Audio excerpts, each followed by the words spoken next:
Assalamualaikum warahmatullahi wabarakatuh. Perkenalkan, nama saya Devi Afilia Saputri dengan NIM 2200240024. Izin mengumpulkan tugas yang diberikan oleh Ibu Dr. Fitriatus, yaitu tentang meresum singkat webinar nasional RUU KIA dan implikasinya. Webinar nasional yang diselenggarakan oleh LLC UAD Fakultas Hukum Universitas Ahmad Dahlan membahas secara mendalam implikasi rancangan Undang-Undang Kesejahteraan Ibu dan Anak atau RUU KIA terhadap sektor ketenagakerjaan di Indonesia. Fokus utama diskusi adalah cuti melahirkan 6 bulan. Yang menjadi topik perdebatan antara pengusaha dan pekerja. Dari sisi lain, di sisi pengusaha, RUU ini dinilai membebani karena prinsip bisnis no work no pay tidak selaras dan dengan kewajibannya membayar upah saat cuti.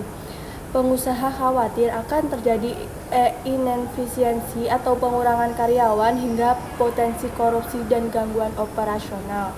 Sebaliknya, dari perspektif pekerja perempuan, RUU ini mendukung pemenuhan hak maternitas dan ASI eksklusif serta meningkatkan kesejahteraan ibu dan anak.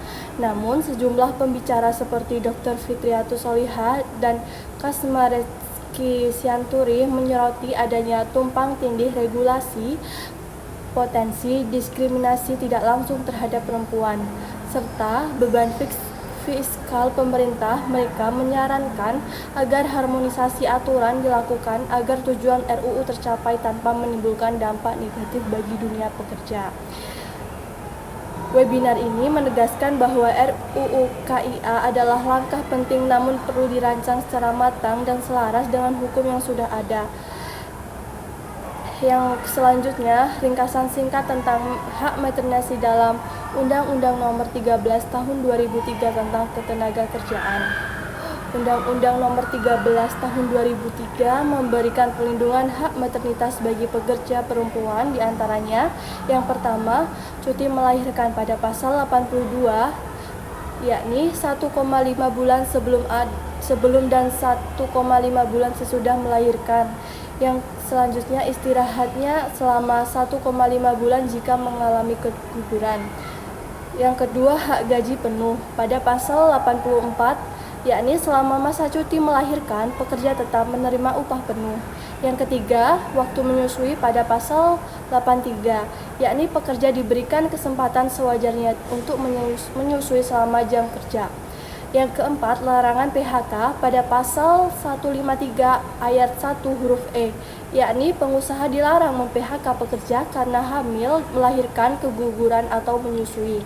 Yang kelima, perlindungan kerja malam dalam pasal 76 ayat 2, yakni pekerja perempuan hamil dan yang berusia di bawah 18 tahun dilarang bekerja malam. Selanjutnya, perbandingan dengan RUU KIA, yakni cuti melahirkan 6 bulan dengan gaji penuh 3 bulan pertama dan 75% berikutnya. Yang selanjutnya, cuti suami mendampingi istri hingga 40 hari. Yang ketiga, penegasan penyediaan fasilitas laktasi di tempat kerja. RUU KIA memberikan perlindungan yang luas, namun perlu disinkronisasi dengan UU yang berlaku agar implementasinya efektif dan tidak membebani pelaku usaha. Yang ketiga, ringkasan singkat tentang keterkaitan RUU KIA dan Undang-Undang Ketenagakerjaan dalam perspektif kepastian hukum.